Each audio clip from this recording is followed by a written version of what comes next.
Olá, como vai? Seja bem-vindo ao Saber Direito Debate. Hoje vamos falar sobre o direito das telecomunicações. O nosso convidado é o advogado Marcelo Bechara, especialista em direito de comunicação e tecnologia. Professor, muito obrigado pela sua presença aqui no Saber Direito Debate. E eu queria, nesse primeiro momento, fazer uma pergunta relacionada à nossa emissora, que está fazendo aniversário. E eu queria perguntar ao senhor sobre a importância de ter um veículo como a TV Justiça, né, tratando dos temas que ela trata todos os dias. Obrigado pelo convite. A TV Justiça é um case mundial, né? Acho que não deve ter, ou se tem, não deve ter na mesma dimensão, um canal totalmente dedicado a levar um conteúdo que é muito técnico, que é muitas vezes não compreendido pela sociedade como um todo, e tentar traduzir isso para o cidadão comum. Eu acho que isso é um dos pilares da democracia. A democracia, ela nada mais é do que você ter acesso à informação com liberdade, né, de expressão e dar ao cidadão as ferramentas necessárias para ele reconhecer seus direitos. E nada melhor do que você ter a TV Justiça. Existem várias formas de se fazer isso, né?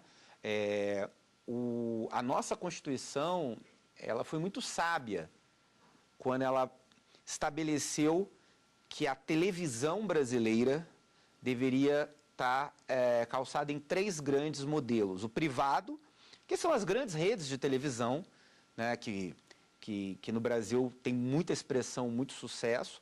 O público, né, que são as TVs educativas, algumas rádios comunitárias, né, que atuam voltado mais para um conteúdo que segue uma lógica um pouco diferente, e o estatal, que é o caso da TV Justiça, que nada mais é do que levar a transparência daquilo que é decidido de um dos grandes poderes da República, que é o Poder Judiciário, e traduzir isso para a sociedade. Eu acho extraordinário, parabenizo os 15 anos e desejo mais 100, no mínimo, aí para a TV Justiça. Obrigado. E nesse sentido, acho que o Saber Direito está bem inserido, né? Porque ajuda também a destrinchar todos esses temas. É um programa que ajuda, né? No sentido de levar esses temas para a população também, né? Sem dúvida. Você tentar... Imagina o número de alunos, né? Não só estudantes de direito, mas também professores, algumas pessoas que não têm formação jurídica, mas que precisam ter algum nível de conhecimento para prestação de alguns concursos públicos que hoje exigem, né? Mesmo que você não seja formado em direito, mas tem que ter um conhecimento de alguma legislação, etc. e tal, e você poder levar esse conhecimento, um conhecimento de forma didática, apresentada num formato em que dê condições de você capturar aquela informação. Eu sei que depois os formatos são colocados na internet, então eles podem ser revisitados de tempos em tempos. Eu acho extraordinário. E no seu caso, professor, como é que o direito surgiu na sua vida? Eu desde sempre, né? Desde os tempos de colégio, né, graças a Deus, eu não passei por uma dúvida, eu não tive dificuldade em saber o que eu quero ser da vida. Teve crise vocacional? Eu não tive essa crise vocacional, ainda bem. E então, desde do colégio, eu já sabia que eu queria fazer direito. Eu não sabia exatamente qual carreira jurídica que eu iria seguir. Naquela época eu pensava, quem sabe eu vou ser juiz, quem sabe eu vou ser promotor, porque no começo da faculdade de Direito tem muito essa coisa, né, do magistrado, né, da responsabilidade. Agora, solenidade. Exatamente, e obviamente isso é extremamente cativante. Mas eu, sem dúvida, me apaixonei pela advocacia, né, e numa área muito, muito específica, né, numa área que naquela época, nós estamos falando talvez no final dos anos 90, ainda estava bem engatinhando. Se hoje está engatinhando, imagina naquela época. Então, tecnologia e direito, para mim, sempre existiram, sempre coexistiram. Eu nunca consegui enxergar de forma diferente. E é por isso que eu estou aqui. Mas o senhor também era músico, né? Nos revelou aqui. Não teve nenhuma indecisão nessa hora entre seguir a carreira artística e o direito? Não, sabe por quê? Eu acho que uma área como a do direito que eu lido, que é o direito da comunicação, permite você lidar exatamente com todos esses elementos. Tecnologia, música com tecnologia, arte, propriedade intelectual, criação, criatividade. Eu devo muito ao aprendizado que a música me deu, porque o exercício da criatividade na música, para mim, foi muito importante para eu aplicar isso numa área nova para você desbravar, que ainda não existiam grandes leis, pouca doutrina, muita criatividade que precisa até para você convencer um juiz de que de uma determinada causa, de um assunto que é completamente estranho a ele, né? Que está mais acostumado a lidar com os direitos tradicionais. Então eu devo muito isso também à cultura de um modo geral, à comunicação, em especial à música. E foi na faculdade que esse interesse se acentuou por tecnologia, direito, comunicação? Eu me lembro que quando no Brasil a internet comercial chegou mais ou menos em meados dos anos 90, quando eu estava já fazendo o vestibular para ingressar na faculdade de Direito, a internet tinha acabado de chegar do ponto de vista comercial, né? Era ainda aquela BBS internet, aqueles provedores discados. E naquela época as pessoas ficavam, como era ligação telefônica, para você não pagar uma conta telefônica extremamente cara no final do mês, você ficava de madrugada. Porque na madrugada a ligação telefônica contava um pulso. Naquela época nem era digital, era pulso.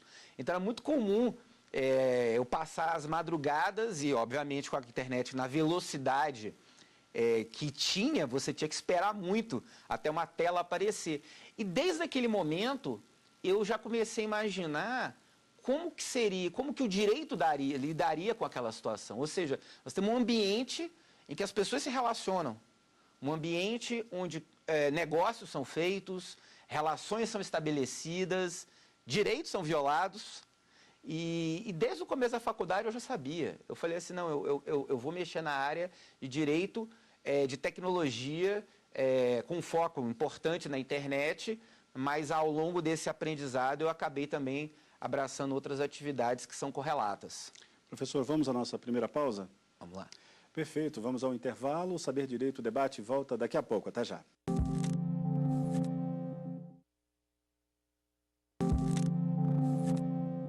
O Saber Direito Debate está de volta, hoje com o advogado Marcelo Bechara, especialista em Direito de Comunicação e Tecnologia.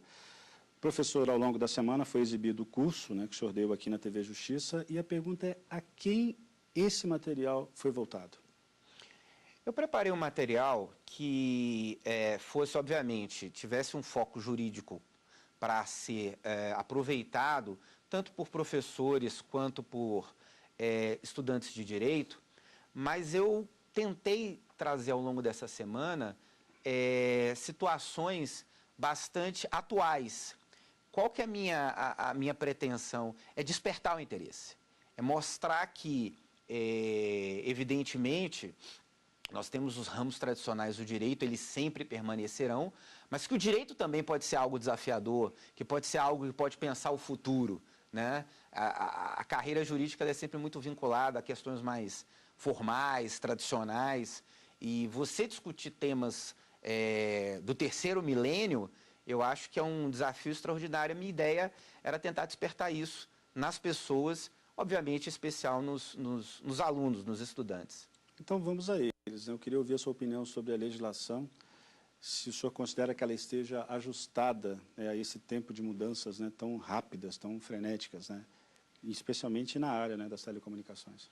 Ora, na área de telecomunicações propriamente dito, a legislação ela data desde os anos 60, já existe uma certa estabilidade, nós passamos por um processo de privatização dos anos 90, tem uma lei geral de telecomunicações, e a radiodifusão, anterior a isso, também já tinha alguns regramentos que estabelecem o funcionamento, e é por isso que esses modelos de serviço são bem-sucedidos no Brasil, até por conta dessa estabilidade. Quando nós partimos um pouco para a área de internet, agora nós estamos começando a ter leis, e isso tem que tomar muito cuidado, porque você legislar sobre tecnologia é uma coisa muito delicada, porque a tecnologia evolui e a lei fica lá, sem ter eficácia, sem ter o propósito para o qual ela foi feita. Então, o legislador, ele tem que ter essa capacidade de saber, efetivamente, que aquela lei vai perdurar, né? E o Brasil vem discutindo muito isso. Nós tivemos discussões recentes no Marco Civil da Internet, da própria definição da TV digital, estamos discutindo agora a proteção de dados pessoais, e o próprio Poder Judiciário já está enfrentando muitos desses temas que, independente da existência ou não de leis, tem que se dar uma resposta à sociedade, principalmente na área criminal, né? Não tem como não dar uma resposta, esperar uma lei, né? Mas a gente está evoluindo dentro do modelo, né, do processo legislativo brasileiro, que a gente sabe, né? Ele tem seus caminhos, seus percalços, mas eu acho que a gente tem evoluído relativamente bem. O senhor falou em regramento, internet. É terra de ninguém, a internet? Não, nunca foi. A internet, ela quando começou, ainda comercialmente falando, a internet nasceu nos anos 60, né, num projeto militar, mas a internet mais próxima daquilo que nós conhecemos como a internet comercial, começou nos anos 90, ela, até por ser nova, ela criou essa sensação que ainda existe, de certa forma, de que é um ambiente em que tudo pode, em que as pessoas fazem o que querem, agem como querem, que não há qualquer tipo de responsabilidade. O que nós temos observado ao longo dos anos é que não é bem assim, né? A internet nada mais é do que um espelho, muitas vezes potencializado, mas um espelho da sociedade, né? As transações que são feitas bancárias, por exemplo, numa agência física, você pode fazer hoje por um telefone celular. E evidentemente, compras, direito do consumidor, relações familiares que acabam tendo algumas sequelas e conflitos por conta de aplicativos em redes sociais, né? E muitas vezes não é uma coisa tão nova. Na verdade, a internet ela acaba representando num formato digital algo que já acontece desde sempre entre nós. Então, sem dúvida alguma, não é uma terra sem lei. Há mais de 20 anos eu li um livro do Nelson Roineff que falava sobre a nova televisão, na qual um dia os telespectadores que fariam a própria grade de programação a partir de um cardápio pré-existente, enfim. Me parece que a gente já chegou nessa fase. Para onde é que a gente vai? Olha, essa fase que a gente chama de User Content Generation, que é a geração que produz conteúdo, hoje nós temos portais, né, que carregam conteúdos de todos os níveis, né? E de redes sociais. Então, você tem conteúdos de extrema qualidade, que nasceram, inclusive, na internet, depois até foram para a rede de televisão, e você tem conteúdos que não têm tanta relevância assim, né? Mas nada mais é do que uma forma de expressão. O ser humano, né, desde o tempo da caverna, quando ele fazia os registros, né, rupestres, expressando alguma arte, desde sempre a vontade de se expressar, a sua identidade, de mostrar a sua capacidade, isso acompanha o ser humano. E não seria diferente na internet. Então, quando você dá ao usuário a possibilidade dele ser um repórter numa situação ali de flagrante de uma determinada cena, ou fotografando, é evidente que isso, dando essa possibilidade, ela floresceria, né? E o Andy Warhol tinha razão, né? No futuro, todo mundo teria seus 15 minutos de fama. Hoje eu já acho que são 15 segundos, né? E nem sempre de fama. Às vezes são 15 segundos de ter uma reputação muitas vezes lesada, né, por conta de situação, que são os problemas que a rede social, de um modo geral, e a internet trazem. Por que as empresas de internet costumam ter uma dificuldade de colaborar com a justiça? Ora, eu acho que tudo que é novo causa perplexidade. Eu vou dar um exemplo aqui bem interessante. Existe um lado positivo, tá, de você ter essa disrupção, ou seja, do novo, porque se você cria ambientes muito fechados, você acaba, de certa forma, sufocando a inovação. Por outro lado, essas empresas que são disruptivas, que se lançam, muitas vezes de forma global, elas tendem a se considerar meras empresas de tecnologia. E de repente, ela se torna uma grande empresa que tem presente em todos os países e ter que se adaptar a cada país, ela acha que não, aqui não basta seguir a lei da Califórnia, onde está lá a minha empresa. Mas com o passar do tempo, à medida que a empresa vai amadurecendo e que as instituições vão amadurecendo também em entender que existe um novo modelo, o que se tem observado é exatamente que as empresas, mais cedo ou mais tarde, acabam colaborando com a justiça, entendendo que apesar de ser um negócio disruptivo, inovador e importante, mas que existem direitos, existem responsabilidades que precisam ser observadas. Então, é uma questão de acomodação, mas no final, a justiça sempre prevalece. Ok, vamos a mais um intervalo. Daqui a pouquinho a gente volta com o Saber Direito Debate. Não saia daí.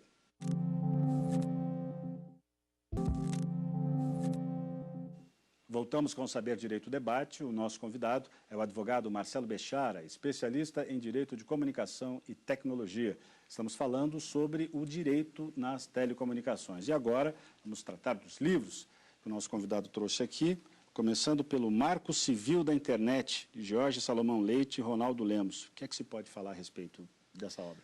Quando o Marco Civil da Internet foi publicado, vários livros foram... e até hoje saem muitos livros sobre o Marco Civil.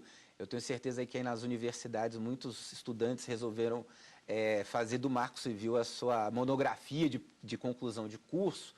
E, então eu resolvi escolher um livro que tivesse uma abrangência importante sobre o Marco Civil. Tem vários autores que já estudam o tema há bastante tempo.